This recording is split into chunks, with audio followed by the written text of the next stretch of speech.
சாதாரணமாக ஒரு கிராமத்திலே பட்டா கேட்டு இயக்கம் நடத்தினால் கூட காவல்துறை வழக்கு போடுகிறது. ஒரு செருமலை கூட்டம் என்று சொன்னால் கூட காவல்துறை வழக்கு போடுகிறது. ஒரு ஆர்ப்பாட்டம் என்று சொன்னால், ஒரு ஊர்வலம் என்று சொன்னால், ஒரு போராட்டம் என்று சொன்னால் காவல்துறை வழக்கு போடுகிறது. நான் கேட்கிறேன், மாண்புமிகு மரியாதைக்குரிய முதலமைச்சர் மு.க. ஸ்டாலின் அவர்களை கேட்க விரும்புகிறேன்.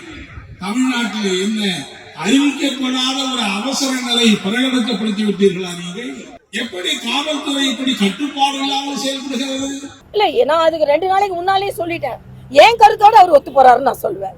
ஆக அன்டிக்ளேர்ட் எமர்ஜென்சி இருக்கு. ஆனா இன்னொன்னு கேட்கிறேன், இதே மதுரையில சகோதரி குஷ்பு போன்றவர்கள், உமாரதி போன்றவர்கள் எல்லாம் அடைக்கப்பட்டிருந்தார்கள். ஆனா வைகோக்கு எப்படி பர்மிஷன் கொடுத்தீங்க? ஆக சட்டம் ஒழுங்கு பாதிக்கப்படும்னா அண்ணன் வைகோவோட பாதிக்கப்படாதா? டங்ஸ்டன் அதுக்கு தீர்வு எப்பவோ மத்திய அரசு சொல்லியாச்சு. ஆனா அதற்கு நீங்கள் அனுமதி கொடுத்தீர்கள். அதே மாதிரி 4-5 நாட்களுக்கு முன்னால் அண்ணன் திருமாவளவன், மரியாதைக்குரிய உள்துறை அமைச்சர், அதற்கான விவரத்தை சொன்ன பின்பும் நீங்கள் இங்கே ஆர்ப்பாட்டம் நடத்துகிறீர்கள். அப்ப உங்க தோழமை கட்சிகளுக்கு ஆர்ப்பாட்டத்திற்கு அனுமதி, பாஜகவிற்கு அனுமதி இல்லை. குறிப்பாக பெண் தலைவர்களுக்கு அனுமதி கிடையாது. பெண் தலைவர்கள் 6 மணி வரைக்கும் போலீஸ் கஸ்டடியில வைக்கிறீங்க. இது எந்த விதத்துல ஹவுஸ் அரெஸ்ட் பண்ணிருக்கீங்க?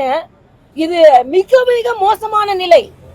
பாரதிய ஜனதா கட்சியின் பெண் தலைவர்கள் ஏதோ தீவிரவாதத்துக்கு போற மாதிரி ஹவுஸ் அரெஸ்ட் பண்ணிருக்காங்க.